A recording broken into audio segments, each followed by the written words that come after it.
Hi everyone, Birshus. There's people, how did someone say, you know me a million years ago.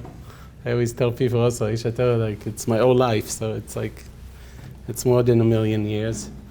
It's a big schus for me. When I sent Yossi the name of the class, I wrote for him BR, and it was a little bit surprising for me that Yossi himself didn't know BR.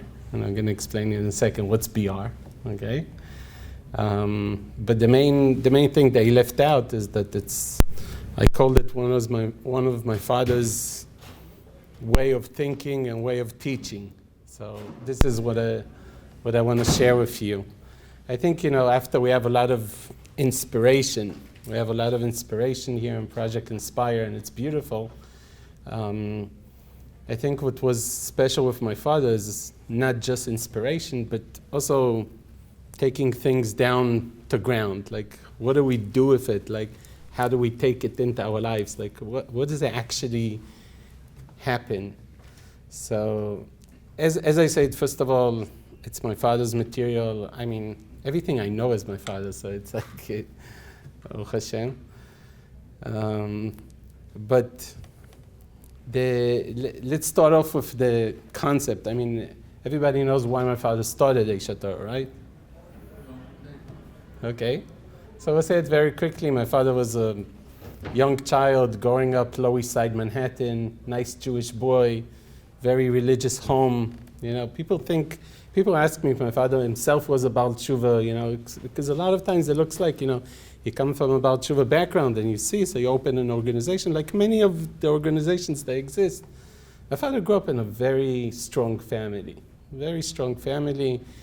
If you know a little bit more, my father's brother was Rabbi Yaakov Weinberg, the Rosh Yeshiva of Ner Yisrael in Baltimore. Zatzal, brothers and sisters, my father's sister, Chava Pinkus, the mother of Reb Shimshon Pinkus. He grew up in a heavy loaded religious family, it's not, but he said that in the summers when he was already an orphan, so instead of going out to camp, when he was a little bit older, instead of going up to camp or to go up to the mountains, he went out to work. And he met a lot of Jewish people who would travel. I think he said even he got to Texas, like he would try to do business, make some money. And he said that wherever he went, it was always, I remember when he would speak about it, his eyes would lit up. He said he met a lot of Jewish people. And he saw that people are so proud about being Jewish. Okay, you're talking 50s, early 50s. He said he met a lot of Jewish people. They were so proud about being Jewish. But they wasn't religious. There was Jewish, there wasn't religious, but they was very proud. And he would ask them this question. He says, like, what makes you so proud about being Jewish? And they realized that people had no answer for that. Yes, they loved Judaism. Yes, they wanted their kids to marry Jewish. Yes, they wanted it to continue, but they didn't know enough about it. And what he saw at that time is like, one generation down, 2 generations down, we're going to lose these people. We're literally going to lose these people. And unfortunately, that's what's happening now. When my father says this story, when he went through the story, I think the intermarriage was between 5 to 7%. That's what he said. Today, what are we holding? Between 50 to 70%.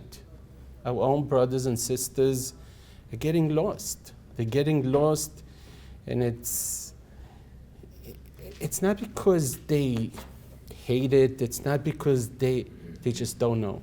They just don't know.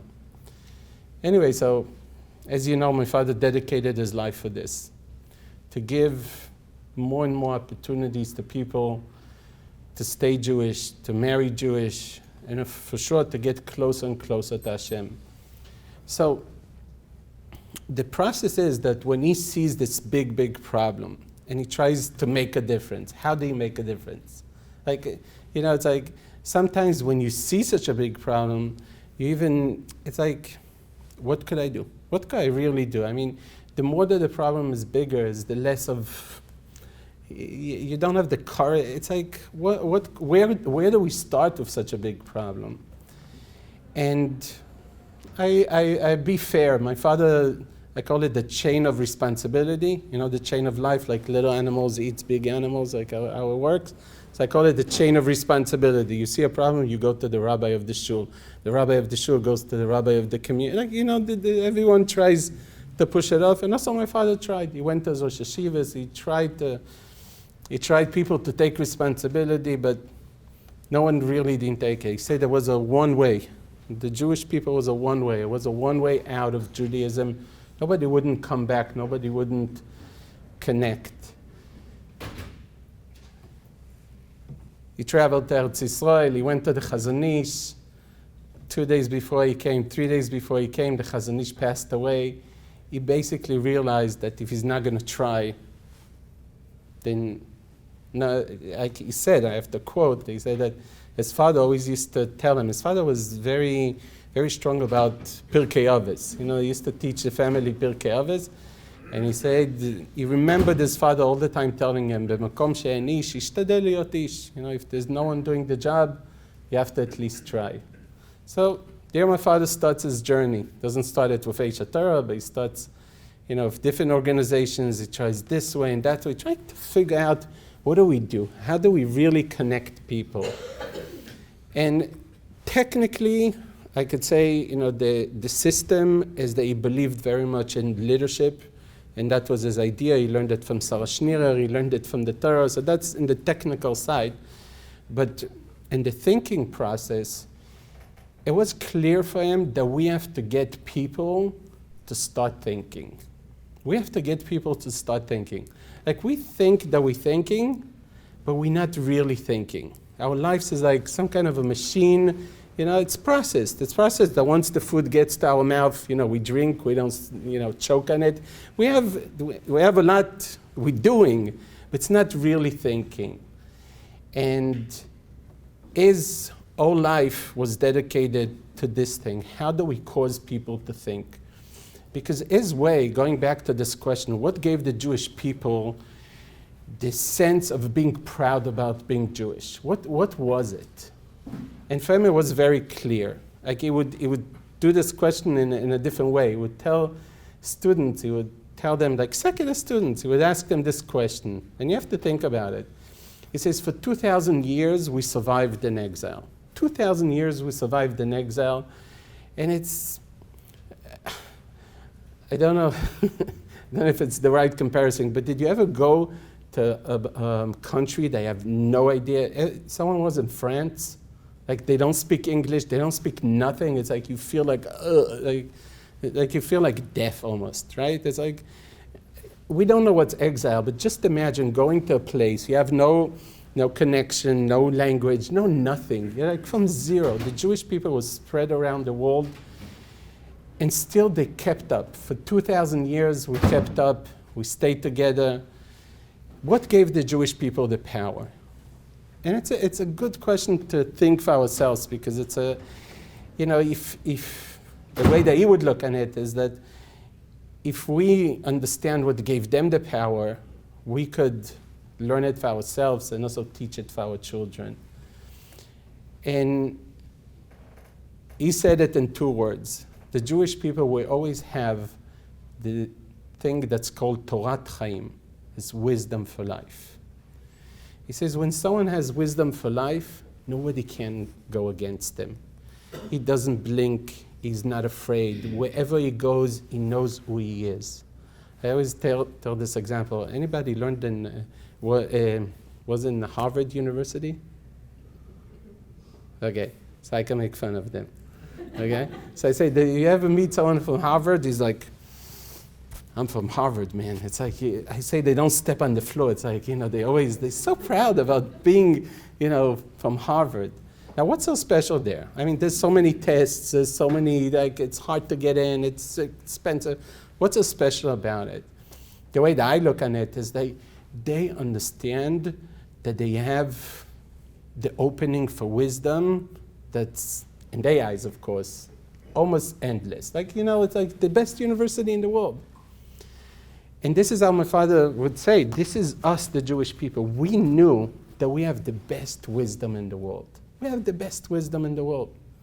We got up in the morning. We knew, if someone knew my father's language, so I'm using it, what the heck are we doing in this world, okay? We knew every moment, what's our purpose? What are we trying to do? We knew. We knew what's happiness. We knew what's love. All of this, the Jewish people knew it.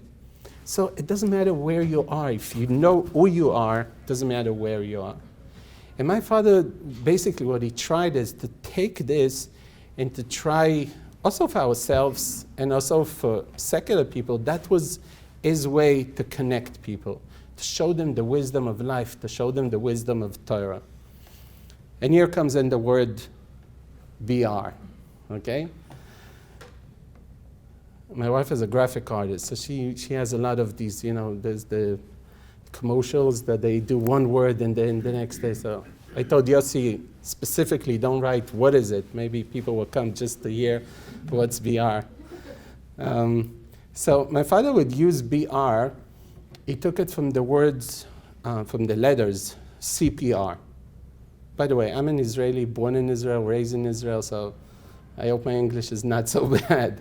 But this is one of the words I will never, I don't think I will never manage to say. What's CPR? You know the words for CPR? Cardiopulmonary resuscitation. Okay, so resuscitation I know. Okay? So what do we do in CPR? We resuscitate the main, the important sides of the person. They should stay alive until there's more help. So my father would call it BR. What's BR? It's called brain resuscitation. Okay? He said our job for ourselves, our job for teaching is to do brain resuscitation.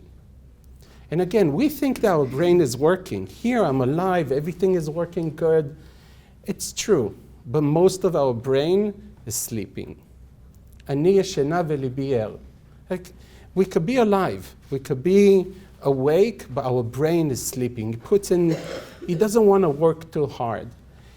And the challenge, this is what he would always teach us, the challenge of human beings is to try to resuscitate their brains. And not just for ourselves. This is what he would try. This is, if someone knows my father's teaching, this is what he would try to do for other people. And I'll give you more examples of it. But that was the concept. The concept is to try to get our brains working. How many people know bafufzik? Okay, so let me tell you. So one of the nice stories of my father is that this guy comes into my father, and he wants to speak to a rabbi, and my father sees that he's disturbed. My father asks him, "What's going on? What's going on?" And he tells my father, he says, "Look, I grew up nothing about Judaism, hardly knew that we're Jewish, nothing. But he said one thing I heard that always pulled my attention. He says, I heard the Holy Land. The Holy Land. He said, for years I was dreaming about the Holy Land. I have to check out the Holy Land. He says, from age 13, 14, I'm dreaming about the Holy Land. I decided one day I'll be big. I'll go to the Holy Land. I want to taste it. I want to see what's going on there. He says, I saved money. He has an old plan, saved money, enough for 3 weeks. He wants to check out the Holy Land. He comes to Israel, and he rents a car, quits his job, comes to Israel. For 3 weeks, he can't just come for a trip. And he rents a car, and he has a mission. He's going to see the Holy Land. So he takes a map, and he starts looking in a map. You guys remember what's a map? Right? Once upon a time was a map. So if you remember that thing, on the map would be like wherever there's at least in Israel, I don't know how it works in America, but wherever there is like a synagogue, so it would be like wherever there's something holy, there is like a symbol of the holy of the place. Like let's say the three main, the church and the Muslims and the Jewish, it would be like a mark on the. So he says, I took the map, he's telling my father, And I started from up north. I went through every place there was something holy. Doesn't matter what it is. I came in, I looked, including the Temple Mount, including everything. I went 3 weeks, I'm driving Israel from back and forth. And he tells my father, I didn't see anything holy in Israel. And he's frustrated. It's like, you guys made up the story to try to bring the tourists. Like, what's the story? Like, I didn't see nothing holy in this place. And he's hurt about it because he really had a plan. So my father asks him, he says, that's amazing. He already told me such beautiful information. You traveled Israel for 3 weeks. I mean, you know what's Israel? It's 1 hour drive. It's like, well, not 1 hour, but 3 weeks. He finished Israel top to bottom. So he tells him, if you already was in Israel for so long, you probably was in so many places. Tell me, my father asks him, did you ever see a bafufzik? Did you ever see a bafufzik? Anyone was in Israel here? Did you ever see a bafufzik? It's a yes or a no. No. You sure you didn't see? I'm sure it's yes. I just don't know what it is. You get it? So this guy tells my father, what's a bafufzik? He says, I didn't ask you. Just yes or no. He says, Rabbi, I have no idea what's a bafufzik. How would I know if I saw him or not? He says, oh, you got a good point. Got a good point. What's holiness? Do you know what's holiness? You're looking for holiness, but what is it? Of course, come and learn with us what's holiness, and then you could look for it. Maybe it's right next to you, maybe it's on top of you, maybe you could learn about it and you could see it. This is what's called brain resuscitation, because you could tell him, oh, you didn't look in the right places. Come. He wanted him to think about himself. Okay? When you think about yourself, it's much more powerful. You cause your brain to think. If you just take your brain to someone else and you say, okay, load me with this information, then came in, didn't come out, like, you never know. When you do the process, it's so powerful. And I think that this is like the beauty of my father's Torah. My father didn't come to impress no one. My father wasn't so funny. Like, I don't know how he would compete with these guys today. I don't know. I've tried to update him, some jokes if he comes back. But he really was, the biggest gift that I got, I always tell people I grew up as a FFB, right? Everybody knows what's a FFB, right? And from birth, the biggest gift I got of my father is one word: think. Okay? Think. Don't take it for granted. Like, think about it. Try to understand it on your own. Don't make it something that you just accepted. But this is what he would teach. And what I'm going to try is to show you a little bit through different times in our Torah where this is a challenge for us, and it's always going to stay a challenge for us. But the more we know, the more we're aware of it, we could at least use it much better. And one more thing is, this is one of my father's concepts, is five-finger clarity. Okay? What's five-finger clarity? So my father would ask people, how many fingers do you have? 5. Are you sure about it? Everybody's sure about it. Okay? But you would say, how do you know that you have 5 fingers? What's our first reaction? How do we know that we have 5 fingers? 1, 2, 3, 4, 5. Like, come on, like, what's the question? Okay, so you would say, okay, close your eyes. Do you still have 5 fingers? So how do you know that you have 5 fingers? Because you see it? What happens to a blind person? What happens to you when you close your eyes?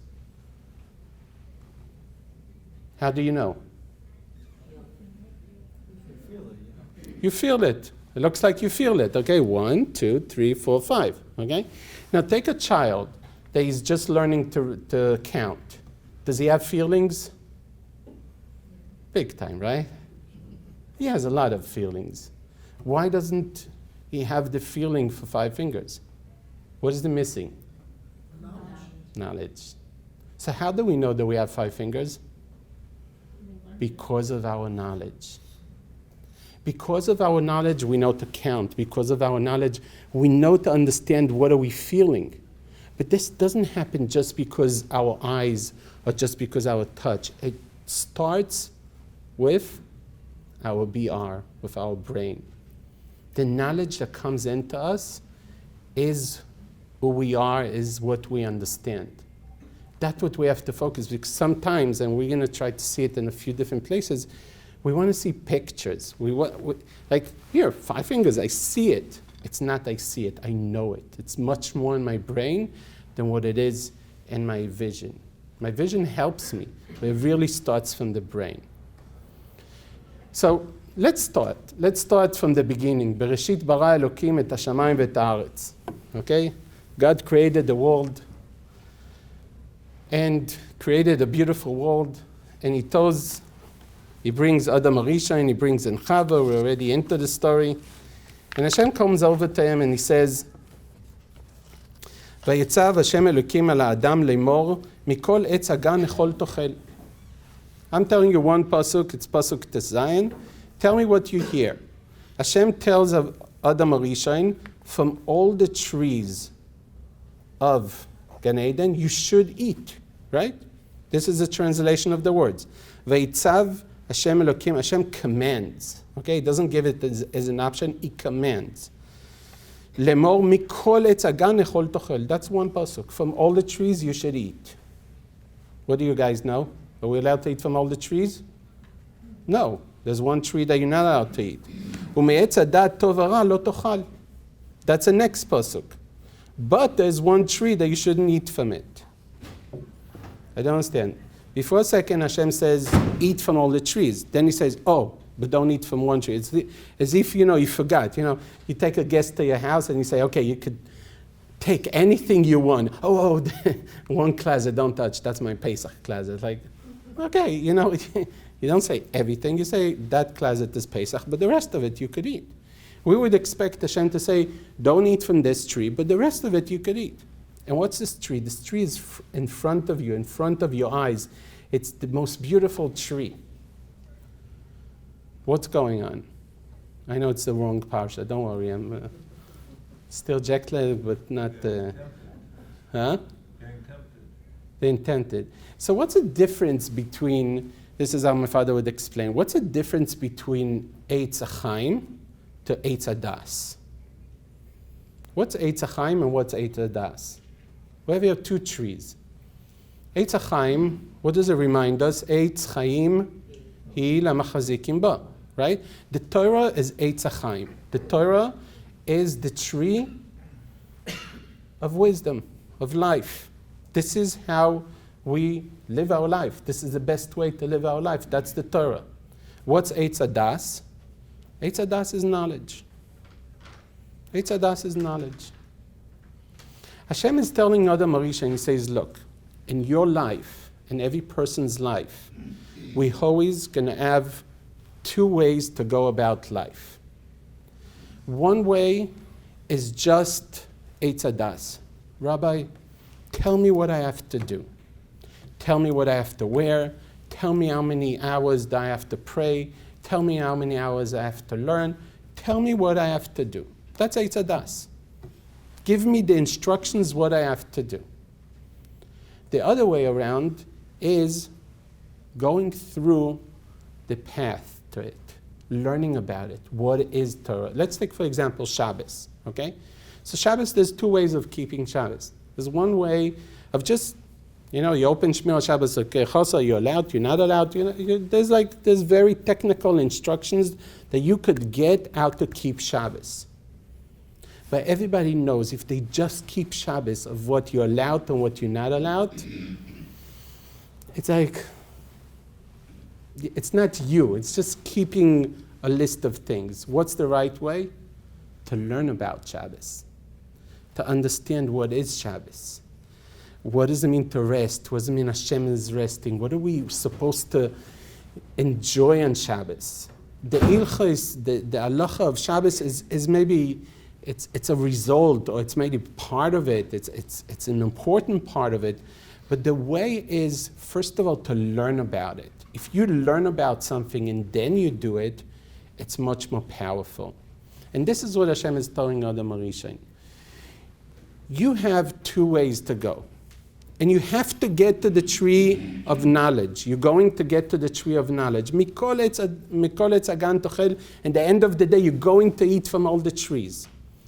But the way to get there is, first of all, etz hachaim. You have to learn step by step, grow step by step, understand what are you doing, and eventually you're going to get to what you're allowed and what you're not allowed. And it doesn't mean that before we learn about it, we could do what we want. For sure not. As we kids, we start with Eitz Hadas, okay? They tell us what you're allowed, what you're not allowed. But you have to understand that your life needs to go through the Torah. You have to learn about it. You have to think about it. This is the thinking process. Eitz Hadas is just the doing. Eitz Hachaim is the thinking. And this is what we have a challenge. Are we going to think about it, or are we just going to do it? And that was the mistake of Adam HaRishon. He jumped to the conclusion. He jumped to what we're allowed and not allowed. And one of the examples that the Torah brings for us is an interesting example. They realize, after they eat from this tree of knowledge, they realize that they're not dressed. And now that they realize that they're not dressed, what happens? They hear Hashem coming. So what are they doing? They're hiding. If you know what's Hashem, excuse me, okay? If you know what's Hashem, what are you hiding? What are you hiding? Could you hide from Hashem? But what happened? They learned about sneers. They learned, and the way of what you're allowed and what you're not allowed, what's appropriate and what's not appropriate. And then they say, Hashem is coming, I have to hide. But there wasn't through a thinking process. What do you have to do? You have to learn about sneers. You have to understand what's sneers. Then you understand you don't hide of Hashem. It's a different thing altogether. It's growing yourself up. And that's what basically Hashem does. Hashem takes them out and sends them to the land. What is Hashem teaching Adam HaRishon? He says, look, we know if we want a piece of bread, what do? We just go to the store, right? What tree is that? The tree of knowledge. It exists. You buy or you don't buy. But once upon a time, a person knew that if he wants to have bread, he has to go through a very long process. And this is what Hashem is teaching us.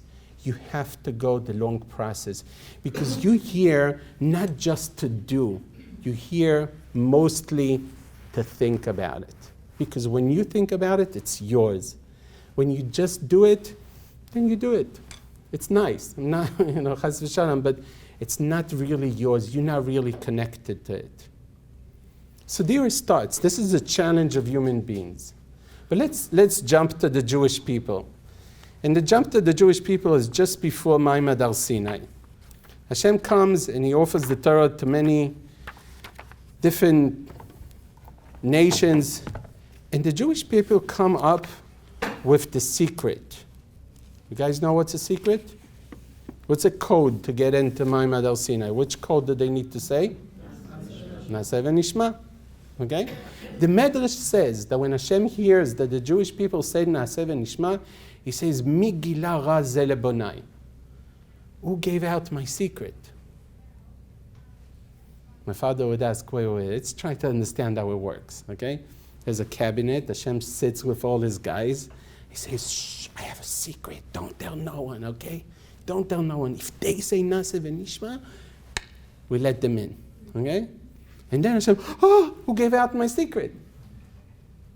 Who gave out the secret? Hashem doesn't know who gave out the secret. So who gives out the secret? So my father would say like this. The Torah tells us who gave out the secret. Many places it's written, Vayidaber Hashem el Moshe lemor. What's the understanding of Vayidaber Hashem el Moshe lemor? Hashem speaks to Moses, and he gives Moses the right to speak to different groups in different ways, in different words. I mean, the idea is the same thing, the halacha is the same thing, but in different, he fixes up to every crowd that he would speak, to the young, to the older. So it means Hashem gave him the permission. Every time Hashem gave him the permission, that's Vayidaber Hashem el Moshe Lemor. That's literally the words. There's one place in the Torah that Hashem calls up Moshe Rabbeinu and he tells him, Moshe, I have a mission for you. I want you to go to the Jewish people and I want you to tell them exactly these words, not more, not less, and in this order. One place in the Torah. Rashi says it.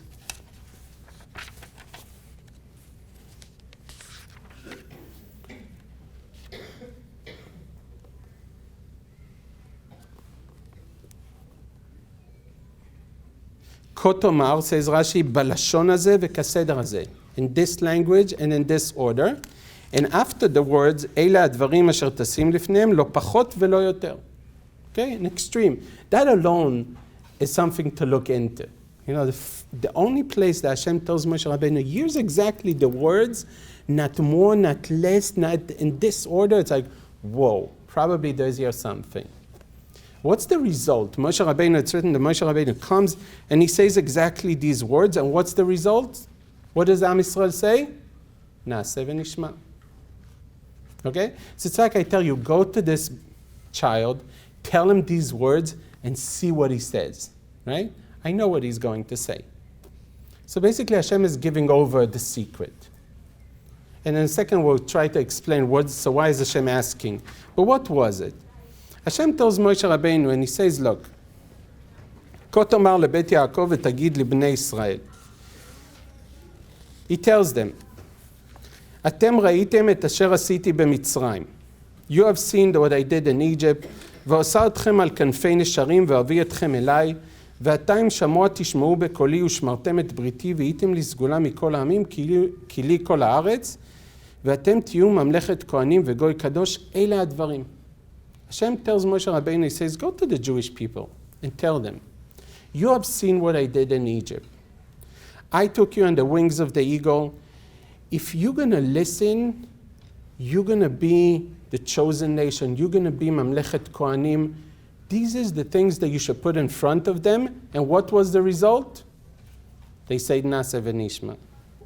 Basically what Hashem is telling Moshe Rabbeinu is, go tell the Jewish people, think. You saw how much I did for you. You saw that I picked you on the wings of the eagle. Does anyone recall that we was on the wings of the eagle? How big was the eagle? Right? Technically, we wasn't on the wings of the eagle. If you look into Rashi starts a whole class about nature. He says, let me tell you how the eagle works. How does it work? He says, when the eagle comes, when the eagle needs to take his children, then the regular bird takes them with his hands, right? Because the regular bird is afraid from the eagle, right? But the eagle that's not afraid from the eagles, but he's still afraid of people shooting him, then he puts them on his shoulders. Wait, you didn't answer me the question. Did Hashem take the Jewish people on the wings of eagle, yes or no? We don't recall. I mean, we had the Ananeh covered. Maybe it's like it gets the feeling of, but what is really Hashem saying with this? So that brings me to a question is like, what's really the difference between an eagle and a regular bird? We just said the regular bird takes his kids in his hands. The eagle takes them on his shoulders. So what? I mean, basically, bottom line, what is two of them doing? They're protecting their children for the best as they could, no? So what's so special about the eagle? Rashi says that if you shoot him, so the arrow will go into him and not into his children. And guess what? If they fall down from up there, what's going to happen to them? They're dead. So what's so special about it? So I flew on the wings of the eagle. I mean, American Airlines is the eagle, right? So I flew on the wings of the eagle. I just came. And I realized something very interesting. Who's a window sitter? Right? It's fun, okay? When you travel, there's two ways to look from the window. If you look down, if there's no clouds, it's beautiful, right? Sometimes you could see the mountains. You could see it's like, Playmobil, right? Little Playmobil. So you see it. You could see from the airplane, right? When you look up, what do you see? Handless, right? Now let's think about these birds that they in their parents' hands. The regular bird takes his children with his hands, right? And he's flying. What does a child see on the way? He sees earth, right? What's the message of the father to his children? That's life. We go from A to Z. Watch out, no one doesn't eat you on the way. That's life, right? The eagle, when he puts his children on his shoulders, what do they see when they're flying? Endless. And what's the message of the eagle? The message of the eagle to his children is, not just I protect you, not just I would do everything for you, but even more important, right? Remember the sky is the limit. Remember how much power you have. Remember how big you could be. That's what Hashem is telling us. I took you on the wings of eagle. It wasn't on this bird. It was on this thing that Hashem showed us. If we go with God, the sky is the limit. We have so much to accomplish in our lives and the next lives. We have so much. And he tells Moshe Rabbeinu, he says, tell them if they think about it, because this is not something that you could see, right? But this is something that you could think. If they think about it, it's just going to come out of them. Naaseh v'nishma. It's a scream that comes out. Imagine someone comes to you and he really, really takes care of you. I mean, we're in a cynical world, right? If someone comes and he takes care, okay, what do you want from me? It's like, but imagine someone really so nice. He takes care of you. Everything for you. There's nothing you could give him. He's very rich. He's very fair. You don't need nothing from him, okay? And he really takes care of you. And one day he calls you up. I like to tell the young couples, like, you remember when your chassan called you up and says, listen, we have a good project for us. And he's like, yeah, what? Like, right? When you're so sure about someone, you're so sure about that person, when he's going to pick up the phone and he's going to say, I have a great project for you. I have something that you're going to gain from it so much. You jump. You jump. That's the idea of Naaseh v'nishma. If you understand who is God, if you understand how much God gave you, how much He opens for you the worlds, how much He's protecting you, He's so much around you, you want to scream the Naaseh v'nishma. But that's only if you think. And the Jews says Naaseh v'nishma, and they all in. And they're all in. And guess what happens the next pasuk? After they say Naaseh v'nishma,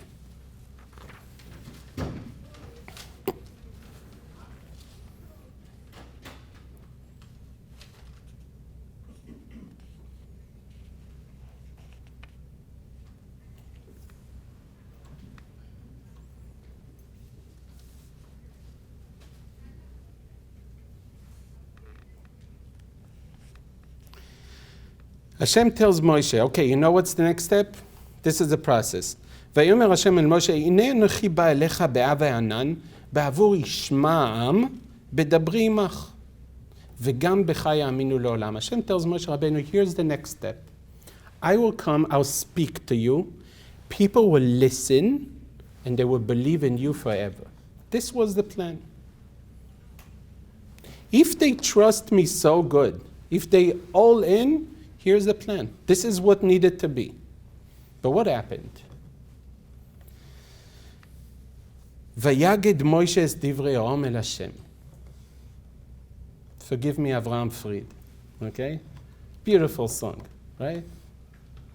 Moshe Rabbeinu comes back to Hashem and he says, let me tell you what the Jewish people say. Retzoineinu lirois. Retzoineinu lirois. Moshe Rabbeinu comes back to Hashem and he says to Hashem, the Jewish people, what do they want? They want to see Hashem. And Rashi says, and this is part of the song, of course, אינו דומה השומע מפי שליח לשומע מפי המלך. It's not the same if you hear from the messenger than if you hear from the king. רצוננו לראות את מלכנו. We want to see our king. Do you see a problem with this line? Again, it's not the same if we hear from the messenger or we hear from the king. We want to see. There's here already a confusion. What's the difference between to see and to hear? What's worse for a person? To be blind or to be deaf?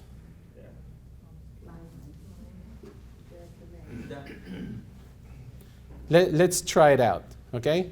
Let's try it out. Close your eyes for a second. Okay? You hear me? I'm here. Right? Okay? Now close your ears for a second.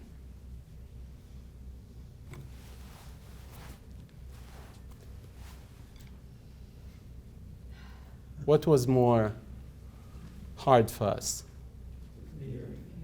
Hearing. The eyes sees a picture. The ears is your mind, is your thinking. The Jewish people says, אינו דומה השומע מפי שליח לשומע מפי המלך. Maybe it makes sense. Doesn't make sense. We'll say it in a second. But what's the result of it? רצוננו לראות את מלכנו. We want to see God. What does it mean? We don't want to think God. We want to see God. We want to see a picture of Him. We want to hold on to Him. And Hashem tells Moshe Rabbeinu, and you look in Rashi. The next word is, Hashem says, Vayomer Hashem el Moshe. Hashem says, Im lekach nitztarachti, if I have no choice, then we'll make a nice show. We'll make a nice show that's called Ma'amad Har Sinai. I don't want to hurt any feeling. But let me ask you with a yes or no. Did the Jewish people see Hashem on Ma'amad Har Sinai, yes or no? No. You can't see Hashem. You could hear Hashem. You could understand Hashem. You could not see Hashem. But that's our challenge. We want to touch it. We want to have it in our hands. We want to, Ritzonenu liroises malkeinu. We want Him. And Hashem says, okay, we'll do Ma'amad Har Sinai. I'll make a big show and we'll make it's a big production and da. But the bottom line is, if they're not going to think, they're not going to get nothing. And that's what He does. He brings down koilas. And if you look in, I don't want to make it too long, but if you look in, the Jewish people on Ma'amad Har Sinai, Hashem says to Moshe Rabbeinu, tell them not to go up on the mountain. Hello, why do they have to go up on the mountain? They see everything. It's like you go to a concert, like you want to sit on the stage, like you want to sit and look on the stage, right? Hashem says they shouldn't go up. Why? It wasn't enough. They said, maybe we're going to go under, maybe we could grab onto Hashem, maybe we could touch Hashem. It's still it's our taiva, I don't know how to call it. It's like we want to touch Hashem. And after Aseret HaDibros, how does it finish off? Am Yisrael tells Moshe Rabbeinu, we got it.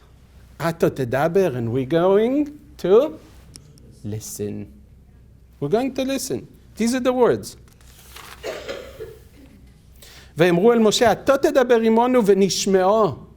You speak to us. ואל ידבר אלוקים עמנו פן נמות. We got it. We just have to use our brain. We have to do the BR. We have to use our brain. And Moshe calms them down and he says, ויאמר משה לעם, אל תראו, לבעבור נשות אלוקים אתכם. Hashem just wanted to give you the experience. That's ניסיון, to give you the experience. You shouldn't have this mistake again. And what's the next line? ויאמר השם אל משה, כה תאמר אל בני ישראל, אתם ראיתם כי מן השמיים דיברתי איתכם. You understood I spoke to you from heaven. What shouldn't you do? לא תעשו איתי אלוהי כסף ואלוהי זהב. You get it? Straight after Ma'amad Har Sinai, what's the first thing that Hashem says? Don't do Elohei Kesef Elohei Zahav. We just saw Hashem. We just understood Hashem. Very nice. But still going to be a challenge. Don't make a God of gold. Don't make a God of... You wait and see. You wait and see. That's going to be the challenge. And guess what? What happened a few weeks after it? They did it again. They did a golden calf.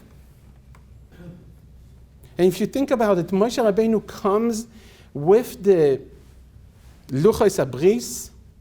It bothered me this year. I realized that Moshe Rabbeinu comes with the Luchos Abris. Maybe this year people have a better explanation.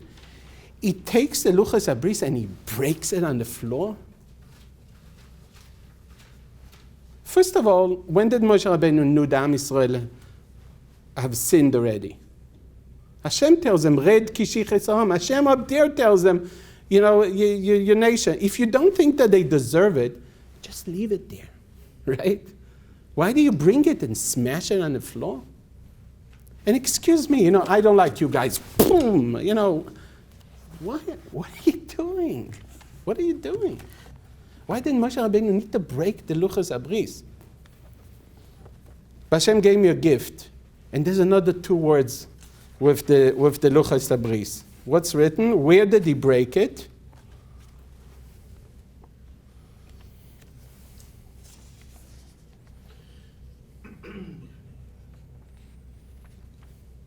ויחרף משה וישלח מידיו את הלוחות וישבר אותם. Where? תחת ההר. Rashi says בתחתית ההר. What difference does it make where he broke it? So he broke it on the valley. I mean, why does the Torah need to tell us where he broke it? And I think that this is what Moshe Rabbeinu is trying to tell the Jewish people. He says, you see the Luchos Abris? You see I'm holding it. It's a miracle. The letters, there's so many. This is the Luchos Abris. But this is not worth nothing if you don't use your mind. It's not worth nothing. This what there was, because Har Sinai, that was the message of Har Sinai. Think. That's why B'tachtit Har, he takes, he breaks, he says, I have to remind you, you just saw it, you just realized it. Think. And let's jump just to get to some bottom line of this. The Jewish people is having a fight with Moshe Rabbeinu. Parshas Koirach. Okay? Soon we're going to do a siyum on Chamisha Chumshei Torah. Started Bereshis. We're getting there. So Parshas Koirach, the Jewish people is having a fight with Moshe Rabbeinu, back and forth. And Moshe Rabbeinu, I mean, the guy is so cool. Like, seriously, like, you know, if I'm right, fire from the sky. Yeah? Boom. Yeah? Hey, let me ask you, seriously. If I would tell you, all of you, okay? If I'm telling you the right thing, then will come fire from the sky and eat up this bottle. Okay? Only this bottle, nothing else. And it would happen. Someone wouldn't believe in me anymore? Come on, right? Moshe Rabbeinu brings fire from the sky. Doesn't work. I have a better idea. Want to move to the side a second? That's enough, exactly. If I'm right, the floor is going to split. Okay? And it does split. Wow. Right? And what happens the next day? Atem amitem et am Hashem. You killed the Jewish. What's going on? We always have a feeling if we would see a miracle, if things would be so clear in front of our eyes, then we wouldn't have no questions. Then we would do everything with happiness. And we would, come on, it's just because we have no miracles, we don't have it all. But guess what? These people in the desert, they saw it all. Moshe Rabbeinu does everything. Doesn't help. How does he solve the problem?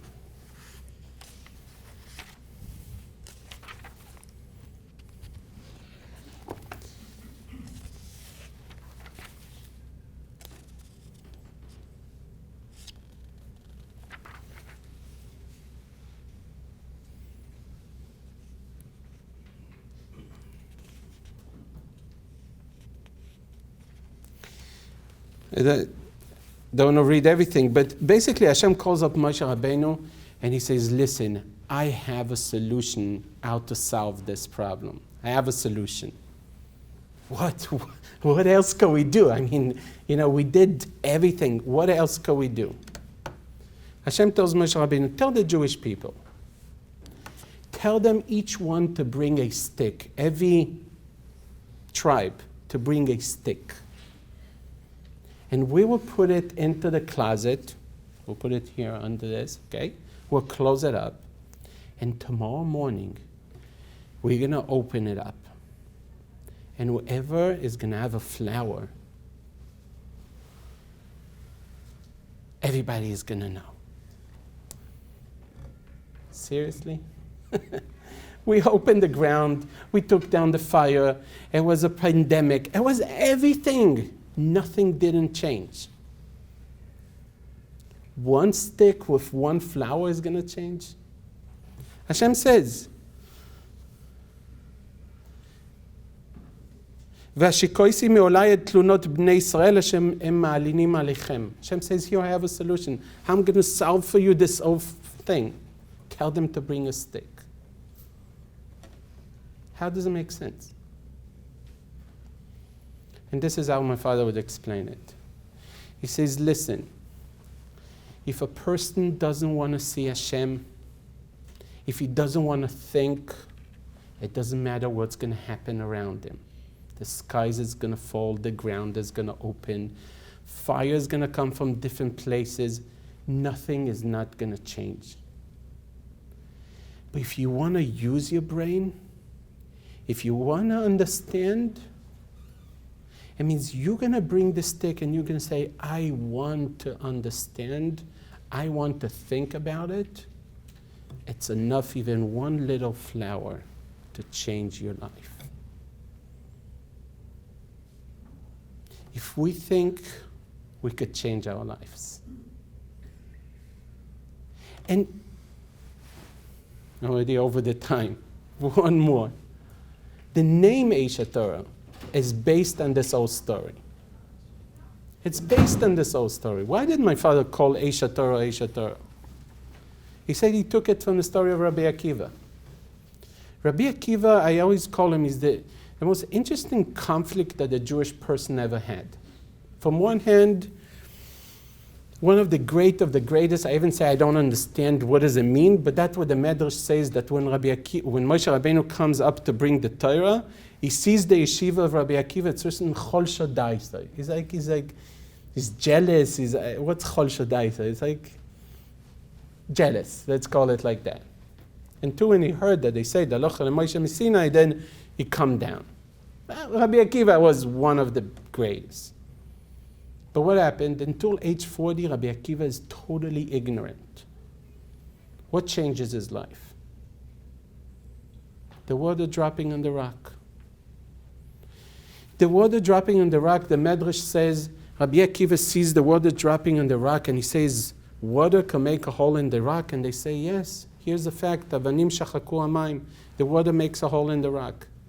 Rabbi Akiva makes a kal v'chomer. And he says, if water could make a hole in the rock, then Torah, that's like fire, could change my heart. That's our name, Eisha Torah. But my father would explain. He'd say, okay, it's a beautiful story, but let's think about it. What changed in the life of Rabbi Akiva? What did he see there in the water? The guy was on the extreme. He said, give me a Talmid Chacham, I'll bite him like a donkey, I'll break his bones. Like, what did he see there that changed his life? I used this example. I mean, first of all, my father would say, if I take one drop of water and I drop it on the floor, I mean, you Americans, you don't know what's a floor, it's all carpets, but we drop it on a rock, one drop, right? Does it make a difference, yes or no? Yes, eventually, obviously. One drop, no more. Yes. So I use this joke. They say that Israeli comes to a gas station and goes over to the gas tender and he says, excuse me, so how much is a drop of gas? The guy looks at him and says, a drop of gas, walak b'hinam, for free.